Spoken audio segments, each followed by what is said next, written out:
Assalamualaikum warahmatullahi wabarakatuh. Paul Pili here.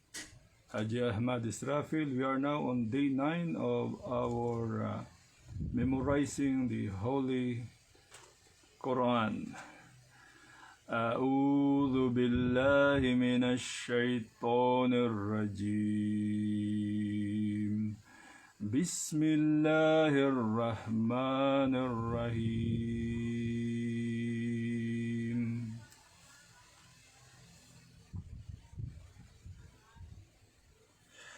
ويل للمطففين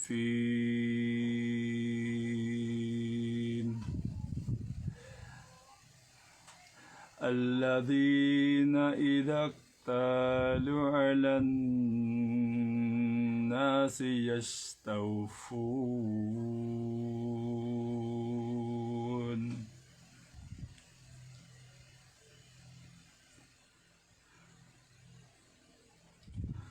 وإذا كالوهم أو وزنهم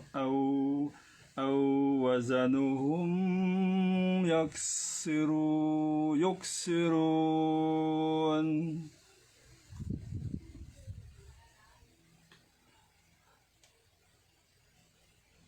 ألا يظن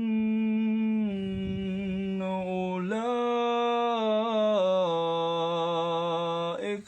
أنهم مبعوثون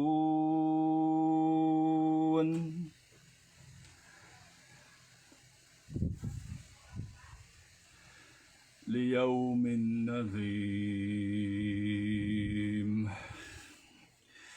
يوم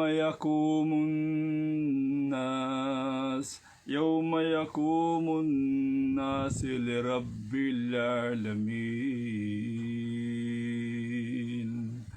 كلا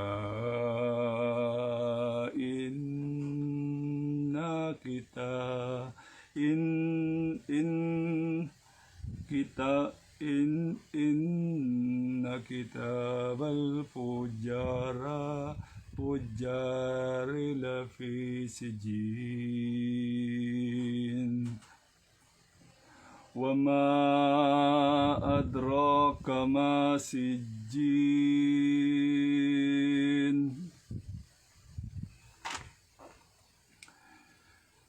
كتاب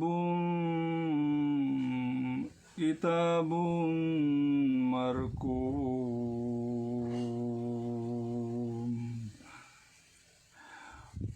ويل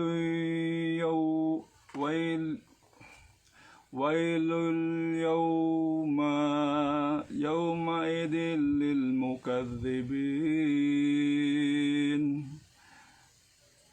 الذين يكذبون بيوم الدين وما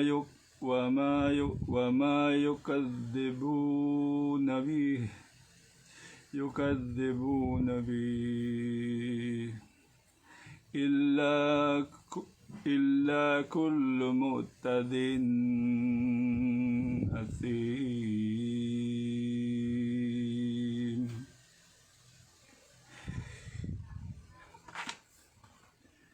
إذا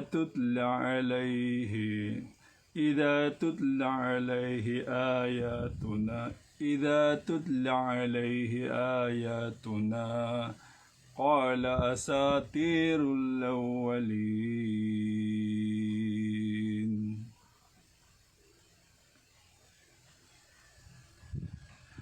كلا بل ران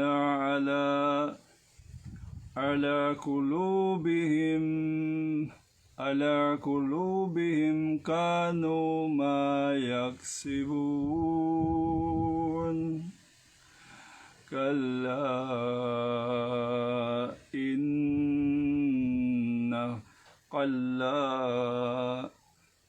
إنهم عن ربهم يومئذ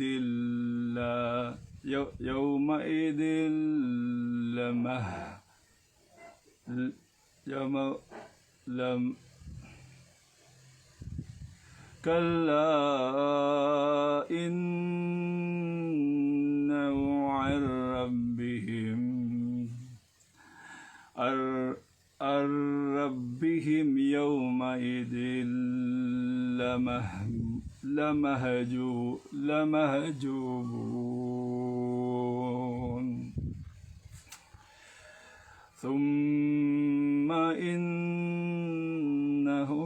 ثم إنهم لصالو الجحيم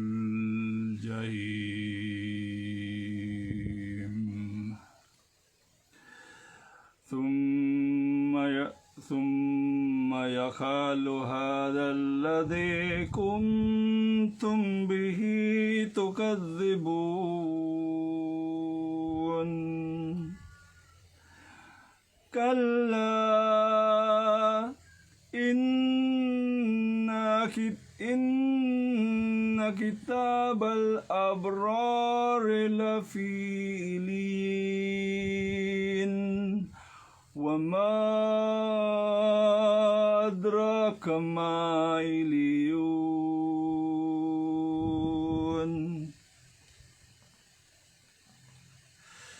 كتاب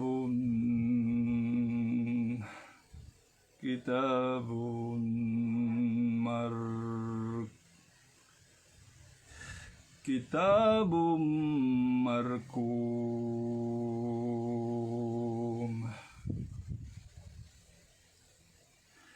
يشهده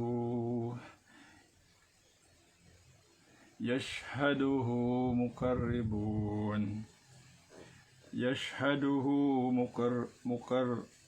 مقربون.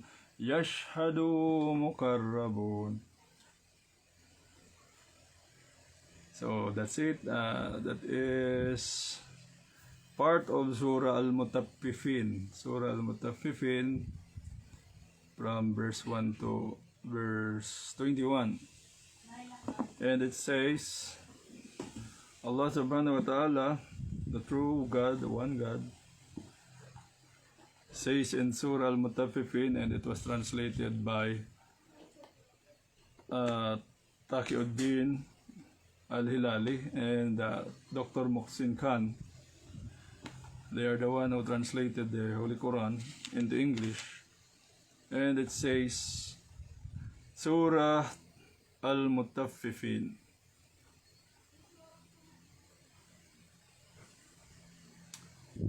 In the name of Allah, the most gracious, the most merciful. Woe to Al-Mutaffifin, those who give less in measure and weight. Those who, when they have to receive by measure from men, demand full measure. And when they have to give by measure or weight or other men, to other men, give less than due. Do they not think that they will be resurrected for reckoning? On a great day, the day when all mankind will stand before the Lord of Alamin, mankind, jinn, and all that exists. Nay, truly the record writing of the deeds of Fujar, disbelievers, polytheists, sinners, evildoers, and the wicked is preserved in Sijin. And what will make you know what Sijin is? A register inscribed. Woe to that day, to those who deny the day of recompense, and none can deny it except every transgressor beyond bounds and disbelief, oppression, and disobedience to Allah, the sinner. When our verses of the Qur'an are recited to him, he says, tales of the ancients, Nay, but on their hearts is the run covering of sins and evil deeds which they used to earn. Nay, surely they evildoers will be veiled from seeing their Lord that day. Then verily they will indeed enter and taste the burning flame of hell. Then it will be said to them, this is what you used to deny. Nay, verily, the record writing of the deeds of Al-Abrar, the pious and righteous, is preserved in Illiyun. And what will make you know what Illiyun is? A register inscribed, to which bear witness those nearest to Allah, the angels. Verily, Al-Abrar, to which bear witness those nearest to Allah. Yashhaduhu al-muqrabun, to which bear witness those nearest to Allah. So in this Surah AlMutaffifin, Allah, it's from verse 1 to verse 21. In this surah, in the first part, Allah give warning to those who yung mandaya ng kiluhan, yung mandadaya ng kiluhan, that when they are the one who is buying, they want to make sure that the weight is correct. But when they are the one who is giving, or if they are the seller, they always want to get something, no? Gusto nila makalamang. So, hindi nakalusot